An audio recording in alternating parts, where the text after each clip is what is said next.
Shiva Shiva Sarveshwaraya Shampoo Shampoo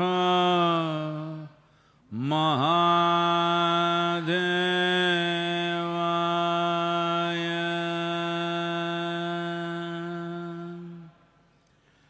Yoga Yoga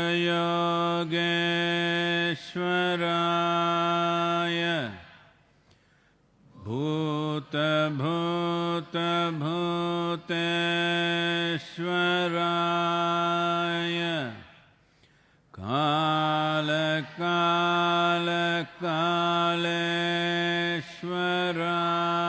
Kaleshwaraya Shiva Shiva Sarveshwaraya Shampoo Shampoo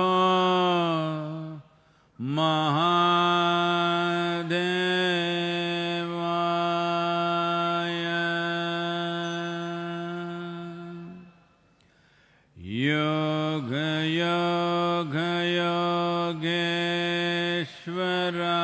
Yogeshwaraya Bhuta Bhuta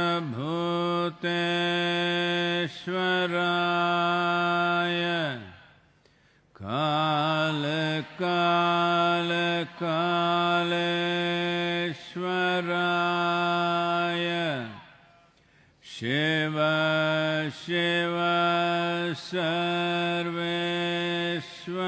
Sarveshwaraya Shampoo Shampoo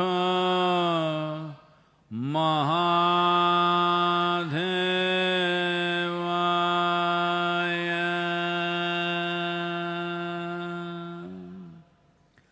Yoga Yoga Yogeshwaraya Bhuta Bhuta Bhuteshwaraya Kala Kala Kaleshwaraya Shiva Shiva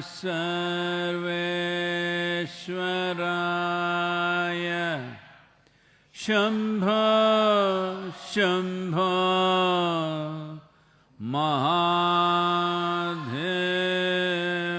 Mahadevaya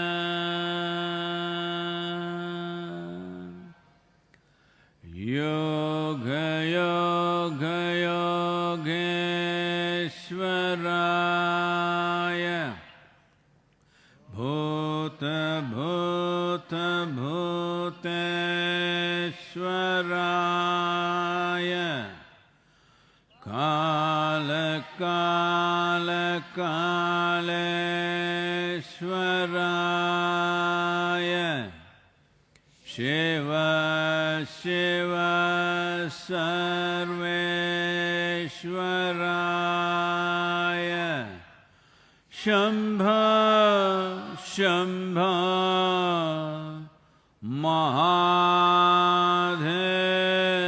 Mahadevaya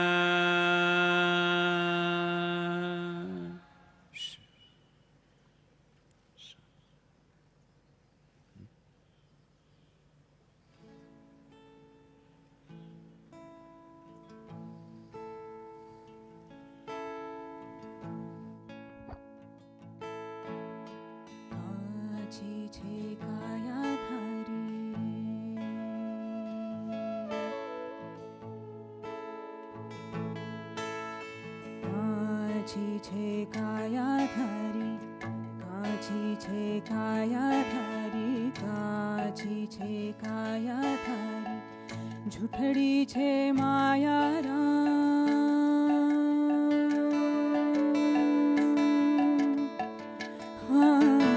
काची छे काया धारी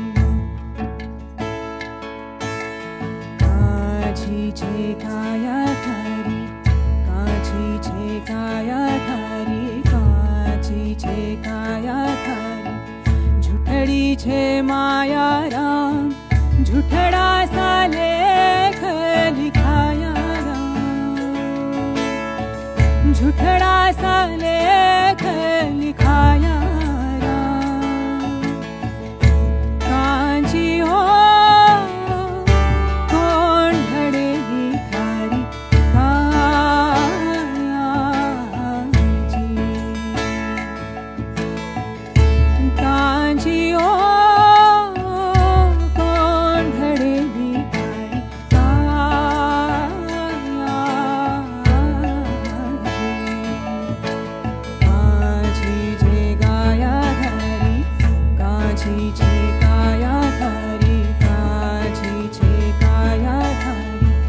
झुठड़ी छे माया राम झुठड़ा सा लेख लिखाया राम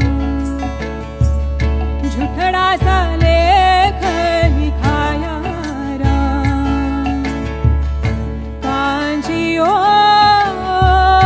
कोंढड़ेगी थारी काया जी कांची हो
सकल हंस में राम बिराजे, सकल हंस में राम बिराजे। अरे राम बिना रे कोई धाम नहीं, यहाँ राम बिना रे कोई धाम नहीं। हाँ सब ब्रह्मांड में ज्योत का वासा, राम को सुमिरो ने दूजा नहीं। हाँ सब ब्रह्मांड में ज्योत का वासा, राम को सुमिरो ने दूजा नहीं। हाँ तीन गुण पर तेज हमारा, हाँ तीन गुण पर तेज हमारा। अरे पांच तत्व पर ज्योत जले, यहाँ पांच तत्व पर ज्योत जले। हाँ जिनका उजाला 14 लोक में, सूरत डोर आकाश चढ़े। हाँ जिनका उजाला 14 लोक में, सूरत डोर आकाश चढ़े। हाँ नाभि कमल से परख लेना, हाँ नाभि कमल से परख लेना। अरे हृदय कमल बिच फिरे मणि, यहाँ हृदय कमल बिच फिरे मणि। हाँ अनहद बाजा बाजे शहर में, और ब्रह्मांड पर आवाज हुई। हाँ अनहद बाजा बाजे शहर में, ब्रह्मांड पर आवाज हुई।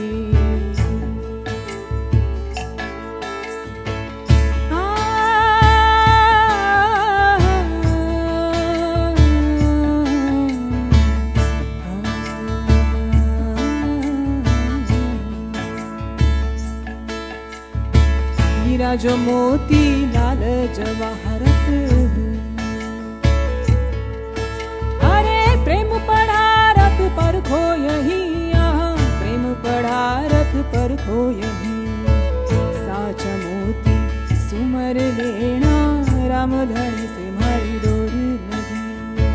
साचा मोती सुमर लेना, राम धन से मारी डोर लगी। साचा मोती सुमर लेना, राम धन से मारी डोर लगी।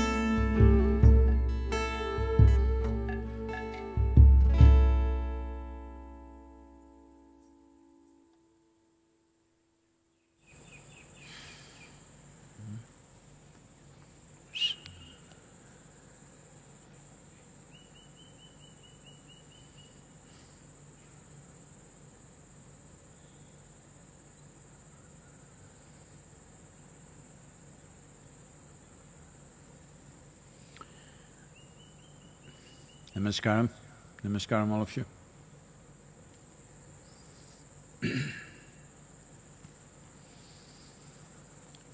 Well, the virus continues to spread and also continues to reveal newer aspects of what it can do.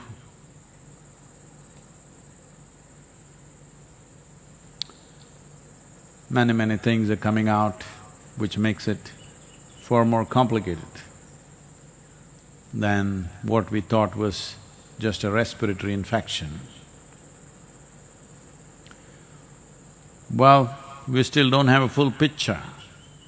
What are we fighting? So the best way is not to meet him for some time. By the time we have to meet him, at least we must have a full picture, what it can do and what it cannot do. Because people are dying of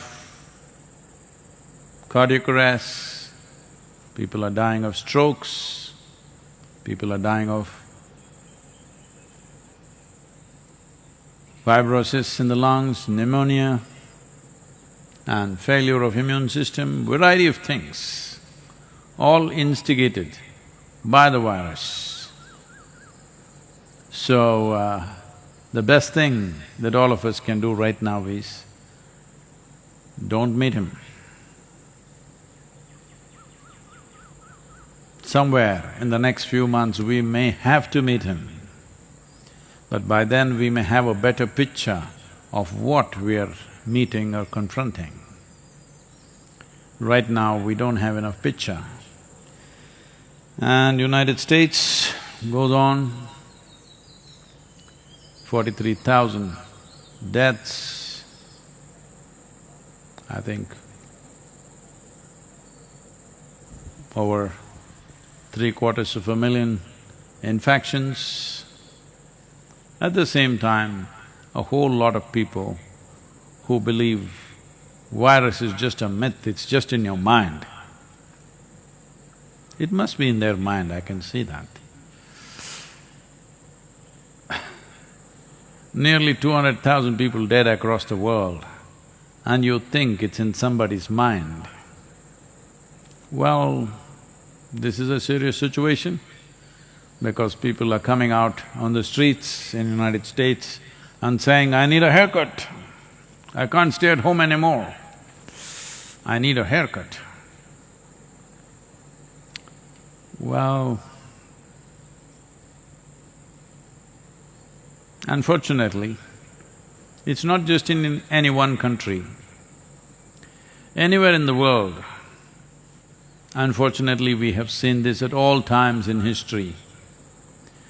Those who became affluent for 2-3 generations at a stretch became a terribly frivolous population. It looks like only crisis, struggle keeps human beings reasonably focused on something. It's so unfortunate. Well-being, most people don't know how to handle it. Sustained well-being is generally been a disaster for most civilizations in the world, not today, for always.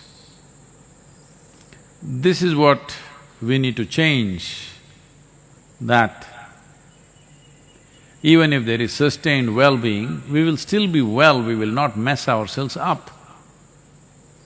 In many ways, at least certain parts of this culture demonstrated that in the past, because material affluence was always woven with spiritual practices and spiritual awareness. Because of that, people remain stable. Only now it is changing in this generation, otherwise just 25-30 years ago, if you went to places where the richest people are meeting in this country, you would see, except the ladies, the men were always in whites, simple whites, top, bottom, both white. Even today in Tamil Nadu, to some extent this is true. If you go to a wedding, outside you see,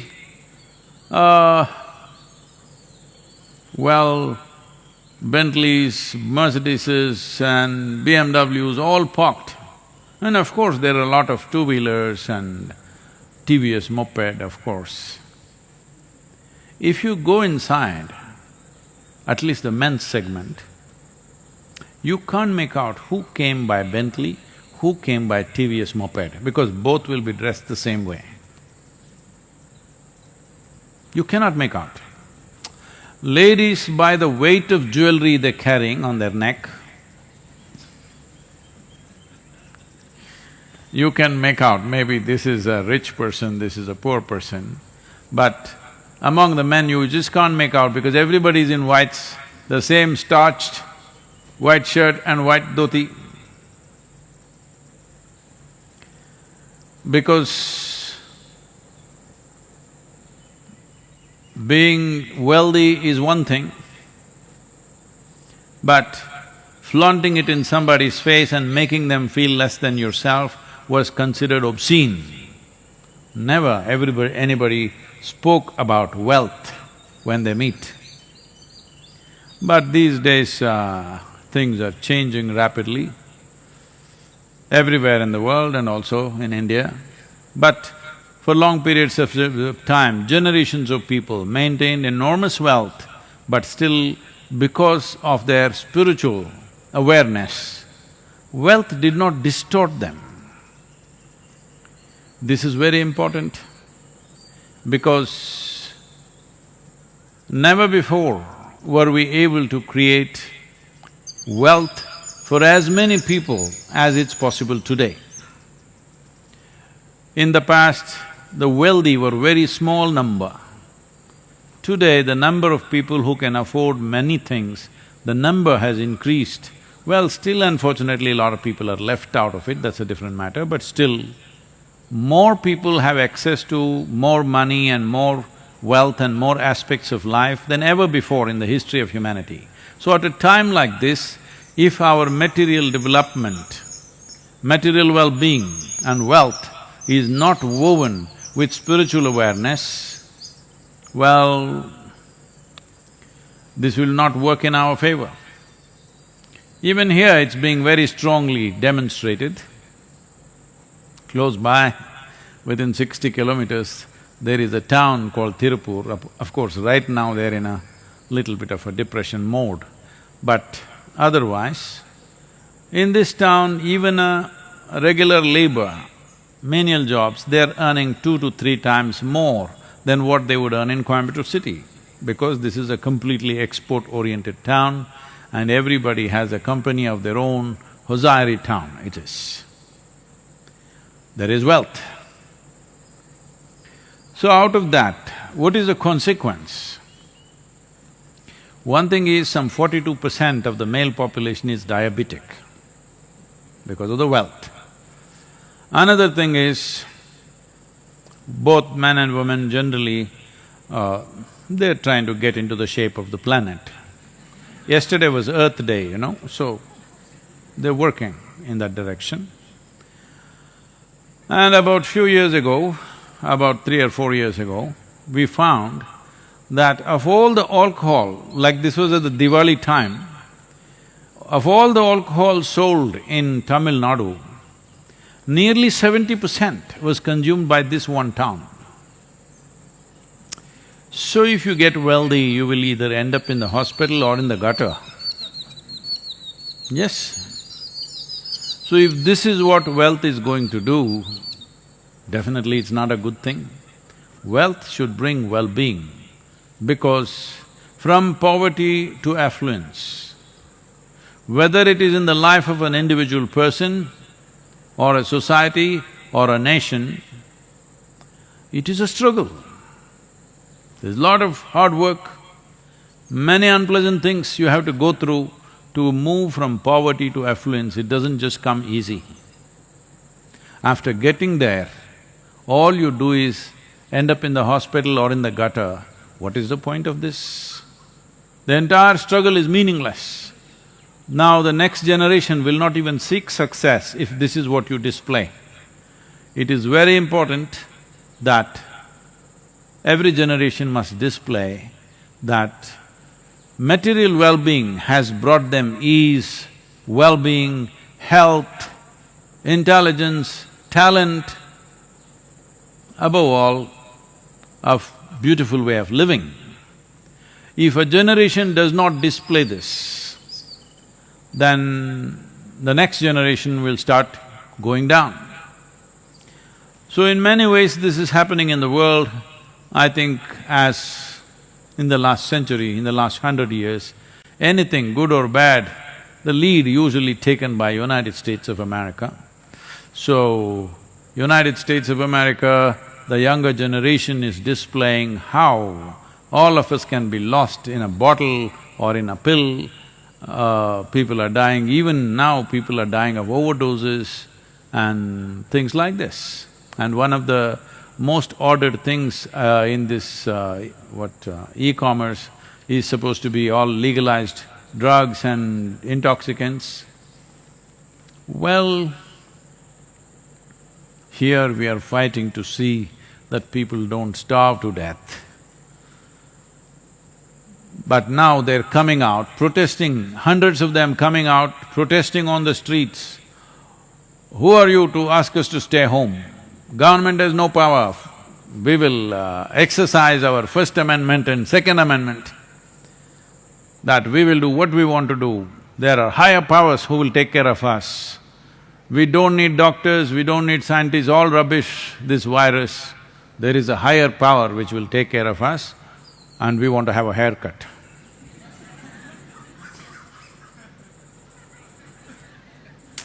You never had a haircut, huh? Good, like me you are So that's how frivolous it's becoming. If we don't see certain things ahead of time, we end up in a disaster. So Shankaran Pillai was living in San Francisco.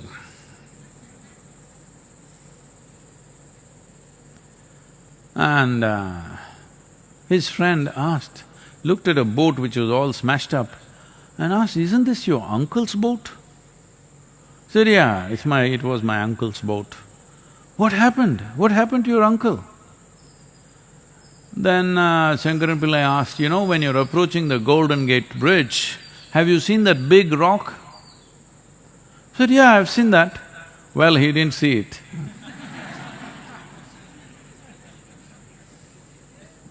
You don't see certain things, it can be a disaster. So right now, it is paramount because we have no idea what this virus fellow is. So the only thing we can do is, we don't meet him. Everybody strive not to meet him. That is the simplest thing we can do. Right now, that's all we have done by controlling human behavior. We are managing it. We have not controlled the virus in any way. So everybody is lauding India for its leadership in handling virus with such a dense population, mainly because of very rigidly controlling human behavior. All of you, last 15 days, surviving on just pumpkin and yam and and some beans, no vegetables, no fruits. That's why not one of us have an issue. If everyday trucks move up and down, then things will happen. So when the relaxation happens on 3rd of May, the good news is it's going to be partial relaxation. I don't think we can afford to completely relax. Relaxation will be partial both geographically and also in terms of activity. Some things will be relaxed, some things will not be relaxed. And some parts of the country will be relaxed, some parts of the country will not be relaxed. All those areas which have been marked as red zones right now, I don't think they can afford to relax that. If they relax that, they will give it to all of us. So here also, there are some people who are managed by from some other place. Those people are going berserk, attacking the doctors, attacking the police. As all of you know, new ordinance has been brought in to deal with that, but still it's happening.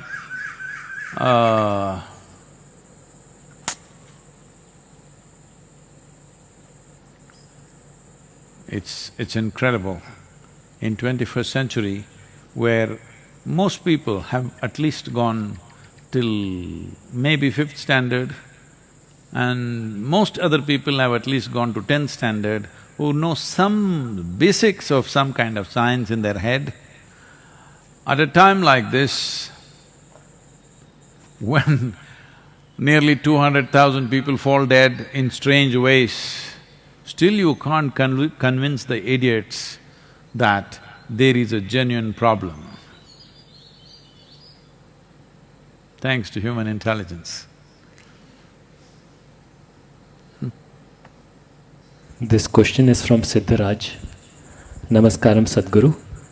Devi is a manifestation of divine and you said many Devi temples all over the world were destroyed.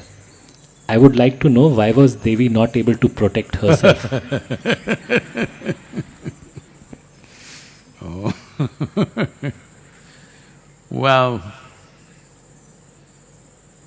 yes, it is a fact that the worship of the divine in the feminine form was hugely prevalent in the present-day Europe, Arabia, Central Asia, all these places. But it has managed to live only in this part of Asia still. In other places, it's been violently uprooted. Well, maybe a better documented version of uprooting the divine feminine is, all of you have definitely heard of, witch hunting. That term is still being used today. If something unfairly, somebody is being hunted, we say witch hunt. This comes from the term during the time of the Crusades. It is estimated they burnt over 6 million women alive over a period of probably 150 years or 200 years, I'm not very sure about that. But over a period of time, those crusade period, when somebody was very ambitiously spreading their religion, this is what happened. These women who were burnt like this, and many were simply burnt for various other reasons, but it was all just label somebody a witch, that's it, people will burn them down. Even today this practice is still there, unfortunately here and there. So who is a witch? In some way, when a woman displays, she's capable of doing something or knowing something beyond childbearing and cooking, she's a witch.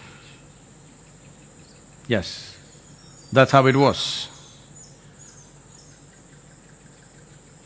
So generally, the Devi temples always spawned women who are capable of other things. Right now we are breeding a new culture of Bairaginis and Devi sadhakas.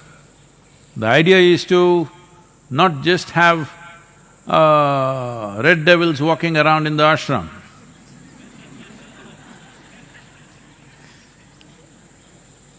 The idea is, slowly divinity walks around. They may take their time, but gradually to produce what you considered as divine, which you enshrine, must live with legs. So, the divine feminine has been uprooted simply because the Abrahamic way of religious process is purely male-oriented, it's completely masculine. There is no room for feminine to be anywhere there. It's God and His Son, it's God and His messengers, all male messengers, never female, because they're not reliable. They may say something else, because they may know something else, that's the problem. So, because of this, in Arabia, in Europe, in Central Asia, a lot of destruction happened. But there is not a single village in entire India without a Devi temple.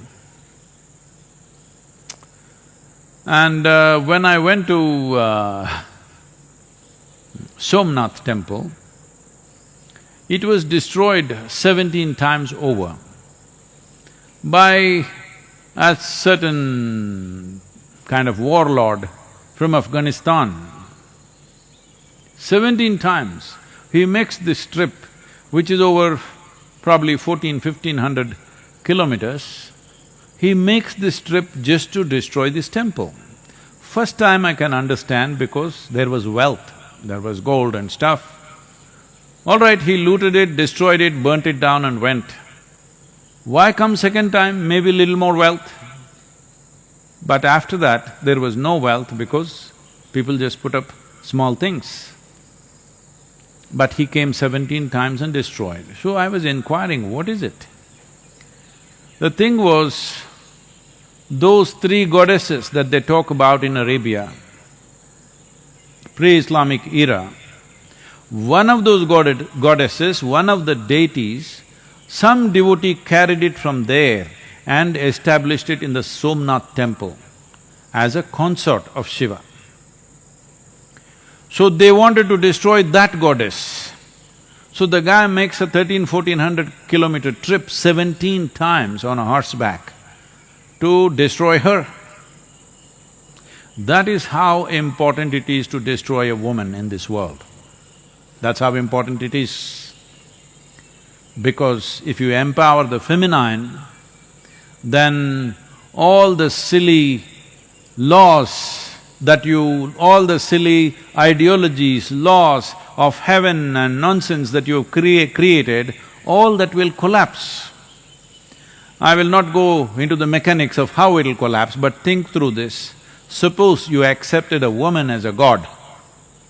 Suddenly, going somewhere and living well will go away, because that's not the nature of the feminine. It is always masculine. He wants to go somewhere and then live well. At least to another place in this country, or another continent in this planet, or another galaxy, or another dimension called heaven, paradise, whatever you want to call it. This is a man's thing, he wants to go somewhere and then live well. He can't live well here, this is his problem. This is a huge masculine problem, that he cannot live well here. If you look at the male and female, you will see the feminine always wants to settle down, wherever little comfort, settle down and live well.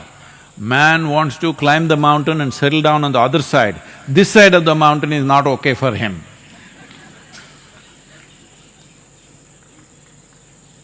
So, if you made a male god and a female god and they were together like Shiva, Parvati, something, you will not want to go anywhere.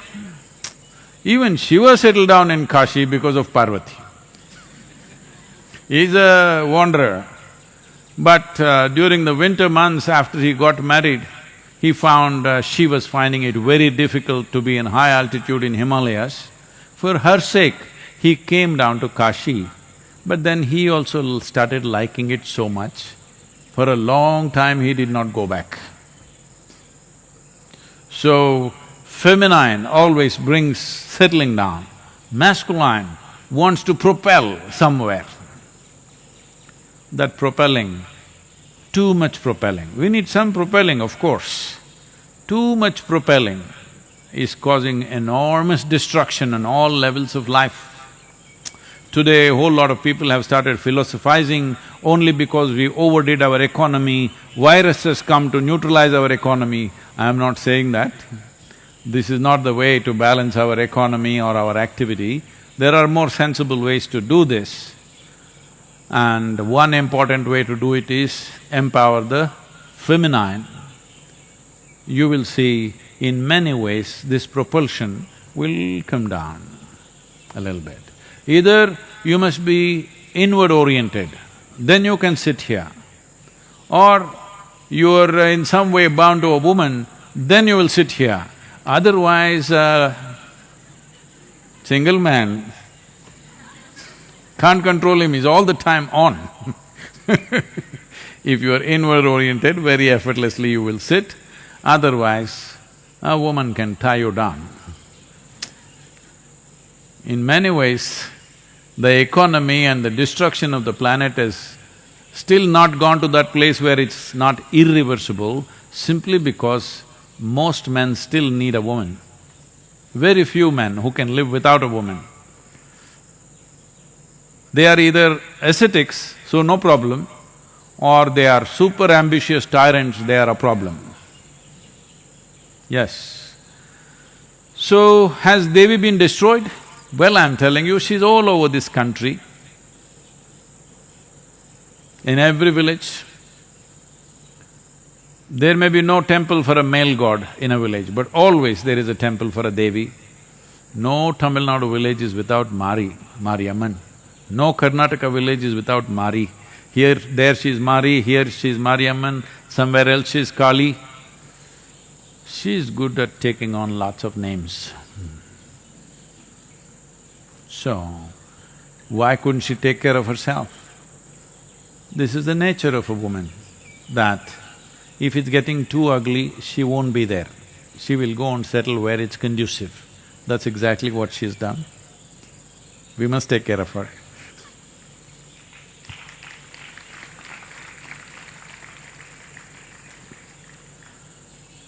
Yoga yoga yogeshwaraya bhuta bhuta bhuteshwaraya kala kala kaleshwaraya Shiva Shiva Sarveshwaraya Shampoo Shampoo Mahadeva